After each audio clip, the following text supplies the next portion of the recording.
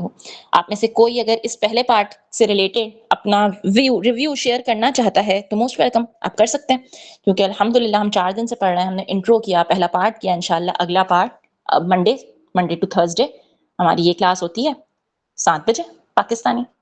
تو اگر کوئی کچھ شیئر کرنا چاہتا ہے، منزہ، عظمیٰ، سیماب، سویہ، شافیہ، کوئی بھی شیئر کرنا چاہتا ہے تو آپ شیئر کر سکتے ہو کہ یہ پہلا پارٹ یا اس بک کا یہ افتتاحیہ یا انٹروڈکشن پارٹ آپ کے لیے کیا تھا؟ آپ کو کچھ فیل ہوا، کچھ چینج آیا، کچھ نیا ملا؟ یا اگر اس میں سے آپ کسی کے لیے کچھ لے سکتے ہو، اپنے لیے کچھ اٹھا سکتے ہو تو کیا؟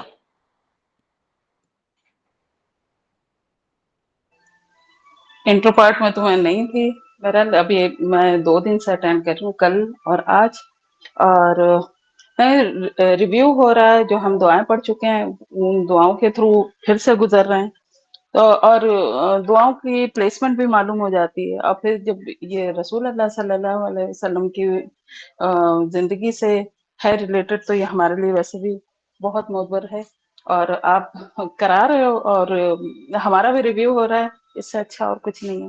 بہت سی ابھی چھوٹی دعائیں آئی ہیں، آگے بھی اور بھی آئیں گی، اور ہمارا اللہ پاک سے اور رشتہ مضبوط ہوگا انشاءاللہ۔ جزاک اللہ۔ جی بالکل، انشاءاللہ آگے ہمیں بہت کچھ سیکھنے کو ملے گا۔ ہو سکتا ہے کہ اس کتاب کے اختتام تک ہم اپنے کسی خوف پہ قابو پانا سیکھ جائیں انشاءاللہ۔ اور کوئی کچھ شیئر کرنا چاہے گا؟ سیما آپ تو ہمارے ساتھ آج آئی ہیں، سیما آپ کو آج کا سیشن کیسا لگا؟ بولیں سیما، آپ بولیں، مجھے آپ کی آواز سننی ہے۔ اگر بول سکتی ہیں، انمیوٹ کر سکتی ہیں تو بولیں، کافی عرصہ ہوا آپ کو سنا نہیں ہے۔ السلام علیکم، کیسی ہیں آپ؟ الحمدللہ۔ میں نے کافی ٹائم بعد آپ کا یہ دیکھا۔ چیزیں اب ہم یہ سن رہے ہیں، حالانکہ ہم یہ کوئی اس طرح کی نہیں ہے کہ جو ہم پہلی دفعہ سن رہے ہوں، لیکن پھر بھی نا وہ ایسا جیسے وہ کہتے ہیں نا ایمان تازہ ہوتا ہے، تو واقعی ایسے ہو جاتا ہے۔ جب آپ ایک چیز سے ریلیٹ ہو جاتے ہیں نا تو آپ کی بہت سی چیزیں آپ کے سامنے کھلنا شروع ہو جاتی ہیں، تو اچھا لگ رہا ہے بہت۔ اور اللہ کرے ہمیں اللہ تعالیٰ توفیق دے کہ ہم جو علم حاصل کریں اس پہ ہم عمل بھی کر سکیں۔ بے شک۔ والا آپ کر رہی تو میں یہی سوچتی کہ واقعی میرے ساتھ جب بھی اب یہ کوئی بھی مسئلہ ہوتا ہے نا تو میں سب سے پہلے اللہ کی طرف ہی جاتی ہوں۔ یہ بہت اچھا چینج آیا ہے کہ میں بجائے پریشان ہونے کے کسی کے پاس بھاگنے سے سب سے پہلے میرا یہ ہوتا ہے کہ میں اللہ سے ہی کنیکٹ ہوتی ہوں جو بھی میں نے بات کرنی ہے۔ اور اب بہت حد تک مطلب میرا یہ ہو گیا مسئلہ حل کہ اب میں بہت ریلیکس ہو جاتی ہوں یہ سوچ کے کہ مطلب جو بھی ہے اللہ کی طرف سے ہی ہو رہا ہے، تو اس کو میں نے مطلب اپنے آپ کو صحیح رکھنا ہے، اس میں نے کوئی بھی ایسا رویہ نہیں دینا جو میرے لیے کسی اور کے نقصان دے۔ بہت فرق پڑتا ہے، یہ صحیح چیزیں بات ہے، ہماری زندگی میں بہت اچھا اثر ڈالتی ہیں۔ کیونکہ خوف صرف بچوں کو نہیں ہوتے نا، بڑوں کے خوف بھی بڑوں جیسے ہی ہوتے ہیں، کبھی کبھی بنا خیر کے ہوتے ہیں، لیکن بڑوں کے ساتھ بھی خوف سفر کرتے ہیں۔ بچہ ڈپریشن میں کم جائے گا، لیکن بڑا جو وہ ڈپریشن سے ہوتے ہوئے وہ اینگر اور ریج کے اسٹیج تک چلا جاتا ہے۔ بالکل منازع نے یہ والی بات بہت صحیح گئی، ہم لوگ تھوڑا سا ٹائم اپنے لیے نکالتے ہیں تو یہ سچ میں یہ ہم لوگوں کے لیے پرسنل ٹائم ہے۔ اور دوسری بات یہ کہ جیسے ہم بات نہیں کرتے تھے، ابھی سوچ رہے تھے نا شافیہ کہ ہم دین کے اوپر بات ہی نہیں کر پاتے تھے، بول ہی نہیں پاتے تھے، اب تم لوگوں کے ساتھ بولنا سیکھ گئے ہیں تو کم سے کم آپس میں بیٹھ کے بات تو کر لیتے ہیں۔ مم رہتے تھے کہیں بات اگر دین کی ہو بھی رہی ہے تو ہمیں پتہ ہی نہیں تھا، بھی انوالو ہو مطلب رہا ہے